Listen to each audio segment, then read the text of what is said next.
ಇವತ್ತು ಏಕಾಏಕಿಯಾಗಿ ಅಖಾಡಕ್ಕೆ ಇಳಿದಿದ್ದ ಕೆಎಡಿಬಿ ಅಧಿಕಾರಿಗಳು ಬೆಳ್ಳಂದೂರು ಸಮೀಪದ ಕಾಡುಬೀಸನಹಳ್ಳಿಯಲ್ಲಿ ಆಪರೇಷನ್ ಡೆಮಾಲಿಷನ್ ಮಾಡಿದ್ರು.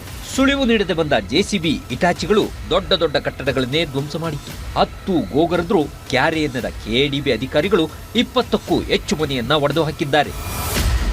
ಬಡವ್ರ ಬಗ್ಗೆ ರಕ್ತ ಹೀರೋ ಸಿದ್ದರಾಮಯ್ಯ ಅವನು ಸರ್ಕಾರ ಅಂತೆ ಸರ್ಕಾರ ಯಾವ ಸೀಮೆ ಸರ್ಕಾರ ಸರ್ ಸಿದ್ದರಾಮಯ್ಯನಿಗೆ ಡಿ.ಕೆ. ಶಿವಕುಮಾರ್ಗೆ ಯಾವ ಸೀಮೆ ಸರ್ಕಾರ ಬರ್ಬೇಕು ಅಲ್ಲಿ ಇಲ್ಲಿ ನಮ್ಗೆ ಏನ್ ನಷ್ಟ ಆಗಿದೆ ಅಂತ ಪರಿಹಾರ ಕಟ್ಕೊಡ್ಬೇಕು. ಏನ್ ಸರ್ ಮಕ್ಳು ಬರೀ ಹಾಕೊಂಡು ಚಿಕ್ಕ ಚಿಕ್ಕ ಮಕ್ಳಿದ್ದಾರೆ, ಸೊಸೆ ಇದಾರೆ, ಹೆಣ್ಮಕ್ಳಿದ್ದಾರೆ, ಅವ್ರನ್ನೆಲ್ಲ ಹಾಕೊಂಡು ಎಲ್ ಸರ್ ಇರೋಣ.